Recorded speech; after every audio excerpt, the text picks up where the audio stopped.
I'm happy to have this diversity, not only in terms of nationality, because we have 3 nationalities which are present here, but we also have a diversity in the positions that you are currently occupying, but also in your background. And for instance, we have a medical doctor who pursued an executive MBA. We have an international lawyer who pursued an MBA. We also have other professions such as engineering, etc., coming for an executive MBA. This is really a fantastic opportunity for people coming from all walks of life and especially different academic background in order to pursue an executive MBA that is supposed to help you in order to climb the ladder in your organization or also to find something else. The business world is changing. So one of the big areas of change that I noticed in the last 10 years I've been in the regional medical role is that the role of technology and the role of the Internet of Things. And so I wanted to do this MBA to kind of keep myself abreast with some of those changes. And probably the most important thing for me was I wanted to gain a new network, a network outside of my small network in the medical field and healthcare field. And I have to say that proved really valuable, especially during this pandemic, where you realize you have to work with very different sectors in order to deliver healthcare. Dealing with the pandemic, it's not only a health issue, it's political, but it can be management issues. So this is why in this very time, having this kind of executive MBA is maybe a good way to see the complexity of the situation that we have today. And it's not easy to get one size-fit-all solution, but we have to look at several things at the same time. So Aileen, just for the discussion that we can have here concerning the pandemic and concerning the solutions that have been, of course, we cannot see what is the future. But concerning the management of the pandemic, Aileen, do you think that all countries have succeeded to manage it well? What is your opinion on that? A very delicate question, Professor, right? But certainly some countries are doing better than others. Now, that's not to say everybody's not trying. I think many countries are trying hard, right? But as we all now know, right, it takes more than a healthcare industry to deliver a solution. It really takes the concerted effort of many sectors. So it is not just how well your healthcare sector works in your country. It is also how great the political systems are, how great the other tech industries in your countries are doing. It's many things that come together. And I think if there's anything that we've learned from this is there's so much we can do when we cooperate. So we're seeing a lot of that in many other places. But I'm sure that even though other countries are trying to catch up, right? Eventually, everybody will get there, right? We will all get through this pandemic at some point. It was not just to gain technical expertise per se, because yes, I really loved it. Because I think that the leader of tomorrow are more about soft skills, about emotional intelligence, actually, which actually we had to demonstrate also during this crisis. And this was definitely for me a big factor in joining ESSEC and in joining the MBA, but ESSEC in particular. Okay, thank you very much, Amy, for that.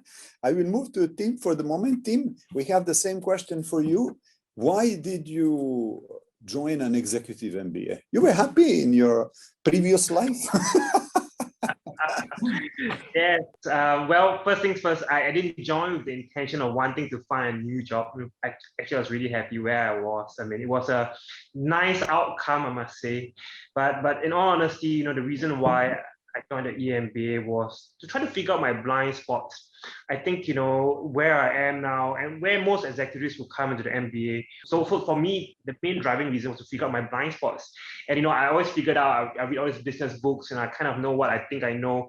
But the course made me feel uncomfortable, made me realize that, I was quite clueless about geopolitics, about simple matters like HR, the whole approach of it. So that was really what I wanted. What really attracted me about the EMBA and particularly ESSEC EMBA was that while there was a syllabus, while there was a structure, the focus was not on memorizing, was more on, you know, having that conversation, talking about current affairs, and really having the opportunity to ask all the crazy questions you want. I mean, you can read as many books as you want, but nothing beats being able to go deeper, asking the 6, 7 whys.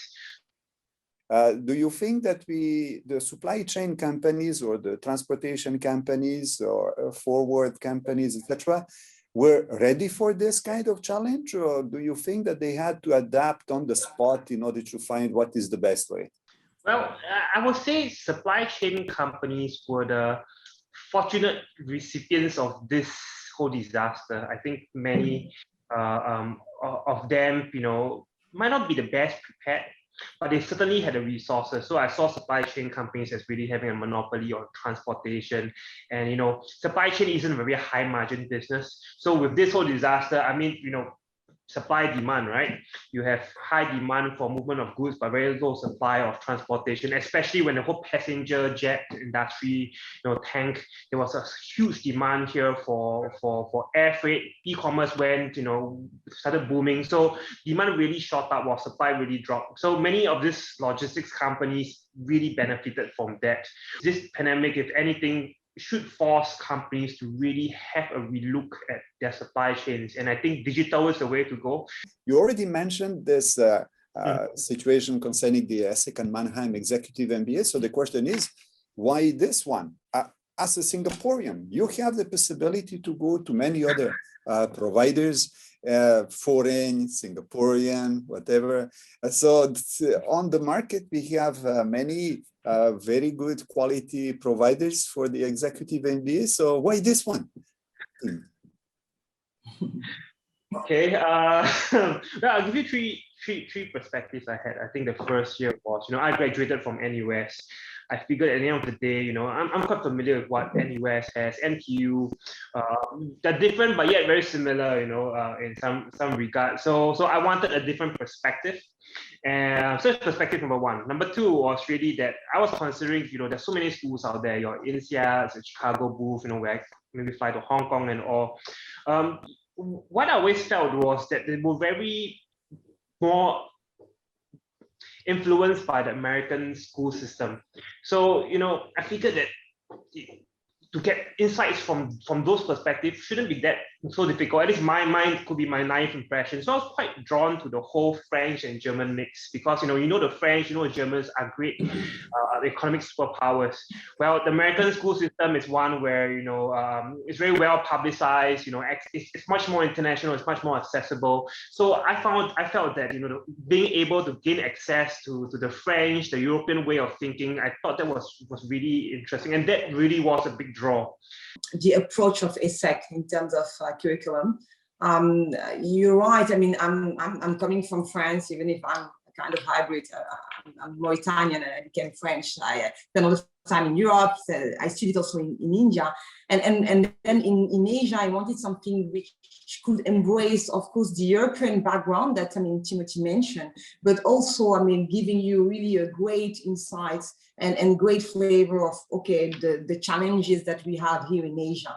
And I found that ESSEC was doing that balance very well. I mean, really as an MNC, a really global approach, which means, I mean, having footprint and roots, I mean, from Europe, but at the same time, being very local in terms of expertise, being capable really to give you great insight for Asian, I mean, operations, Asians challenges, Asian geopolitics. And that's really what I wanted actually to get in terms of skills and in terms of expertise. But that was not the main reason. The second reason was also the authentic and holistic approach of ESSEC, really. I think that as a leader, I believe that the leader of tomorrow are not, again, only based on expertise and hard skills. You can get them from many schools. It's not enough. And the main difference that I found in ESSEC was really this, let's say, forefront thinking of, let's say, what will be the next leader, the responsible innovation, the responsible leader itself, okay, of tomorrow. Today we talk all about it, environment, ESG, SGD, you name it.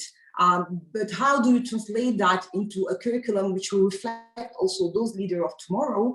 That ESSEC was really providing it. I mean, when I interacted with the people, when I saw also the curriculum and the way that, I mean, we had this journey, I mean, of 18 months, it was there everywhere. It was, I mean, an end-to-end, actually holistic approach, and in each field, which could be very diverse, from geopolitics to finance to innovation, you will touch upon those topics, which are for me the topics of tomorrow and even today. So that was for me the most interesting part. Since one of my motivations was to expand my thinking and expand my world, the curriculum really appealed to me. In fact, I really remember the first course was geopolitics. And I was thinking, wow, I really want to take that course, right? Because it's something that's very relevant for healthcare. And it was something that I didn't know how relevant it would be until, of course, the pandemic, right? What is your life after? Did you continue in the same company? Are you exploring some other opportunities? What is happening in your head after finishing the executive MBA? So I am still in the same company, Professor, right? And as you know, since our industry is kind of in the spotlight at the moment and playing a starring role in this pandemic, my role is actually really, really important for the company right now. So I can say that, in fact, I've taken a lot of the lessons from the MBA to heart, right? And applied them immediately, in fact, including reaching out to classmates and other connections I've made at work in order to support some of the efforts that we've had to work on in the pandemic. Yeah, you're right. You know, life is more challenging than ever. And it's quite interesting, you know, when I first came in to the EMBA, you know, well, I actually headed up, you know, innovation and data analytics, data science. So my role is quite a fair mix between, you know, 50% technical and 50% really the whole engagement of customers, the whole design thinking. Now my role, it's not so much about wanting to get there in terms of, you know, pushing digital transformation, but I feel that it's more towards change management.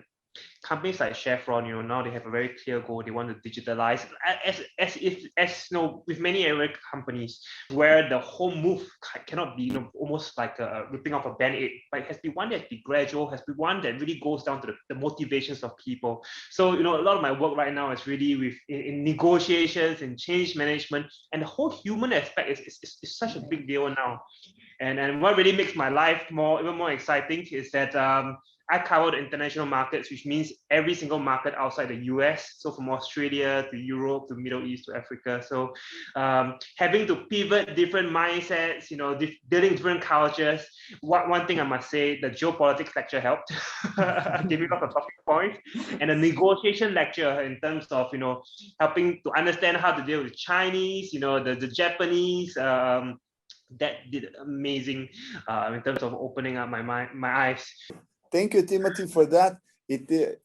All the three of you were mentioning some topics that maybe you were not interested at the beginning, but the crisis and the challenges that we have in the future are giving another light on these topics, meaning we are just discovering how interesting and how, let's say, helpful they are in the times of pandemic or in the times of crisis.